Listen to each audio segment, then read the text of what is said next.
আসসালামু আলাইকুম। ভারতের গোয়েন্দা সংস্থা রয়ের কর্মকাণ্ড আমাদের দেশে আবার মাথাচাড়া দিয়ে উঠেছে এবং বৃদ্ধি পেয়েছে। তাদের যে চর, তাদের যে কেনা গোলাম, তাদের পেরোলে যারা আছে আমাদের দেশে বিশ্বাসঘাতকরা বিভিন্ন ক্ষেত্রে আমরা জানি তারাও বিভিন্ন কর্মকাণ্ড শুরু করেছে সোশ্যাল মিডিয়াতে এবং খোলাখুলিভাবে তারা বিভিন্ন জায়গায় বিভিন্ন মন্তব্য করে আসছে দেশের স্বার্থবিরোধী এবং আমাদের দেশের শত্রু সাথে সুর মিলিয়ে আমাদের সরকার, আমাদের জনগণ, আমাদের দেশের স্বার্থবিরোধী কর্মকাণ্ডে লিপ্ত রয়েছে। ইতিমধ্যে আমরা জানি ভারতের রয়ের চর কারা, এবং আপনি যদি আমাকে বলেন আমিও একটা লিস্ট খুব অল্প সময়ের ভিতরে তৈরি করে দিতে পারি। আমার কথা হচ্ছে আমরা এদেরকে চিনি, এদেরকে চিহ্নিত করে এদের মুখোশ উন্মোচন করতে হবে এবং এদের উপর তীক্ষ্ণ নজরদারি অব্যাহত রাখতে হবে। আপনি দেখেন মুন্নি সাহার মতো নারী সাংবাদিক, মোজাম্মেল বাবুর মতো সাংবাদিক এবং আরও অনেকেই আছে, আমি নাম বলে শেষ করতে পারবো না। ঢাকা ইউনিভার্সিটিতে যান, বিভিন্ন ইউনিভার্সিটিতে যান শিক্ষকদের মাঝে, তারপর অন্যান্য ইভেন কি আমলাদের ভিতরেও বিভিন্ন বাহিনীতে বিগত 15-16 বছরে ওরা এমনভাবে কাজ করেছে, ভারতের গোয়েন্দা সংস্থা রন্ধ্রে রন্ধ্রে ওরা ওদের এজেন্ট, চর এসব নিয়োগ করেছে। কাউকে বিভিন্ন ট্র্যাপে ফেলে ওদেরকে দিয়ে কাজ করাচ্ছে, আবার কাউকে পেরোলে রেখে কাজ করাচ্ছে। কাজেই আমরা দেখতে পাচ্ছি এর ভিতরে অনেকে নিজের ইজ্জত এবং নিজের সম্মান এইসবের কথা চিন্তা করে, যেহেতু ওদের ট্র্যাপে, এটা বলেন হানি ট্র্যাপ অথবা মানি ট্র্যাপ, আমি বলি সব সময় যেটাই হোক, একটাতে আটকে গেছে। এখন ওরা অনিচ্ছা সত্ত্বেও অনেকে হয়তো ওদের হয়ে কাজ করছে আমাদের দেশের স্বার্থের বিরুদ্ধে।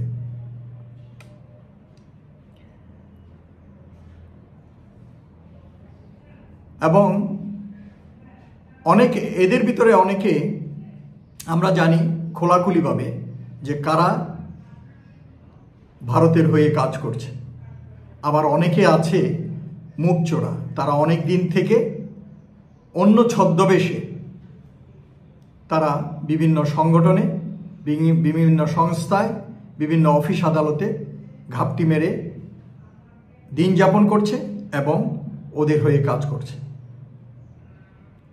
একই সাথে আমি আরেকটা জিনিস এখানে উল্লেখ করতে চাই যে বিগত 16-17 বছরে স্বৈরাচার সরকারের সময় বাংলাদেশে অন্যান্য ব্যবসা বাণিজ্যের মতো একটা সেক্টর, যেটা হচ্ছে আইটির যত ধরনের কন্ট্রাক্ট আমাদের দেশে যত ধরনের কাজ করা হয়েছে, ওই ডিজিটাল উন্নয়নের কথা বলে শেখ হাসিনার চোর ছেলে সজীব ওয়াজেদ, তারপরে এই যে প্রতিমন্ত্রী পলক, এরা সবাই মিলে যে টাকা মেরেছে এবং একই সাথে সব কন্ট্রাক্ট দিয়েছে ভারতের ভেন্ডরদেরকে, কন্ট্রাক্টরদেরকে। আপনি বলেন সেটা টেলিফোন এক্সচেঞ্জ বিভিন্ন জায়গায়, বিভিন্ন স্থাপনায়, তারপরে বিভিন্ন সার্ভার, ইন্টারনেট সার্ভার স্থাপন, ইভেন কি বিভিন্ন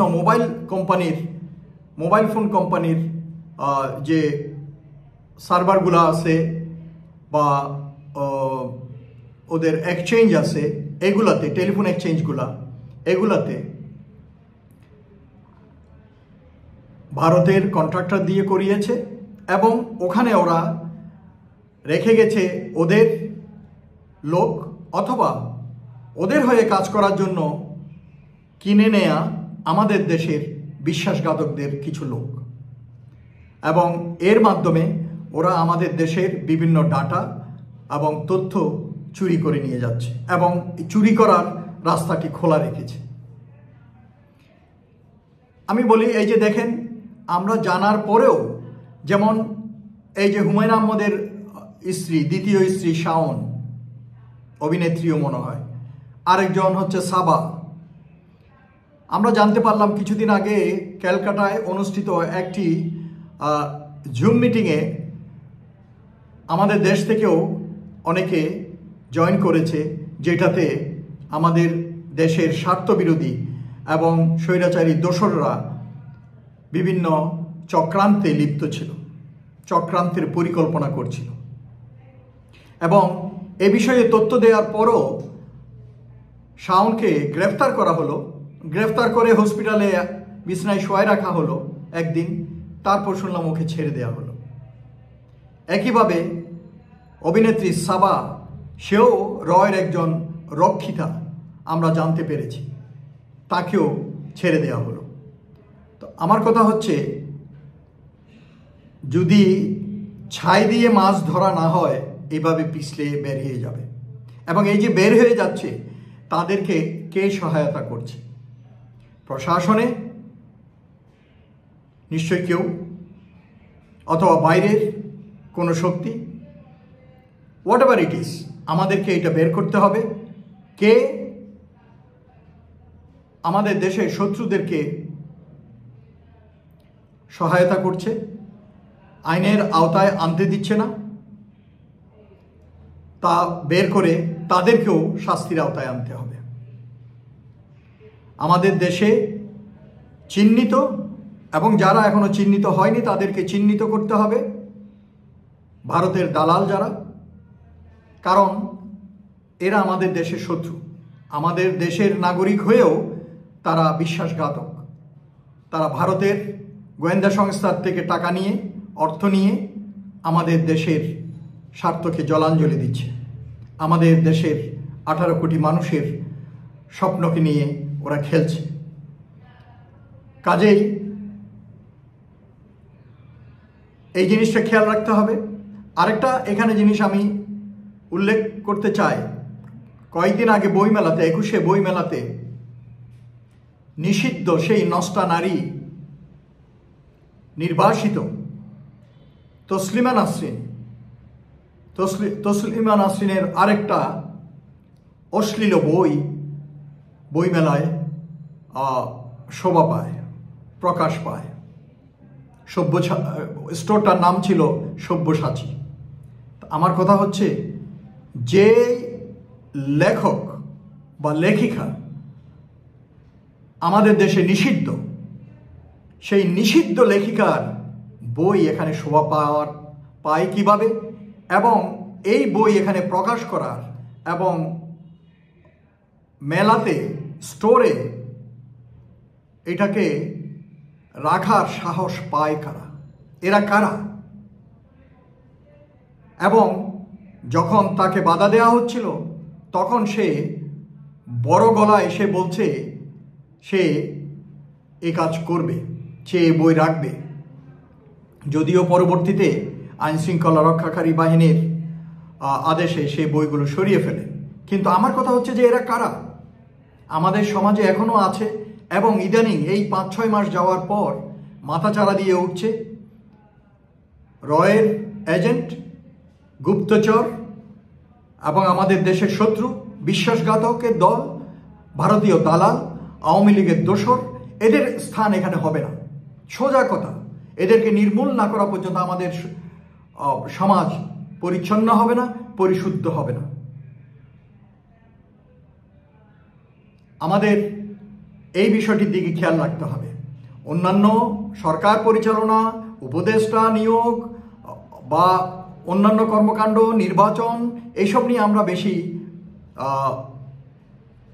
ব্যস্ত হয়ে আমরা এই ধরনের আমাদের দেশের নিরাপত্তার প্রতি হুমকি যেসব বিষয়গুলো, এইসবের প্রতি আমাদের খেয়াল রাখতে হবে। ভারতীয় চর যারা, ভারতীয় দালাল যারা, তাদেরকে আমাদের এখনই তাদের লাগাম টানার সময়, তাদেরকে কন্ট্রোল করার সময়। না হলে আমাদের জন্য সামনের পথ অনেক কষ্টকর হয়ে যাবে এবং সরকারের জন্য অনেক সমস্যার সৃষ্টি হবে। এদের বিরুদ্ধে সুনির্দিষ্ট মামলা দায়ের করে এদেরকে গ্রেফতার করে এদেরকে আইনের আওতায় আনতে হবে, যাতে দেশের স্বার্থবিরোধী কর্মকাণ্ডে কেউ যাতে আর নিজেকে নিয়োজিত করার সাহস না পায় এবং দেশের বিরুদ্ধে দালালি করার সাহস না পায় এবং দেশ ও জাতির সাথে বিশ্বাসঘাতকতা করার সাহস না পায়। সকলে ভালো থাকুন। ধন্যবাদ।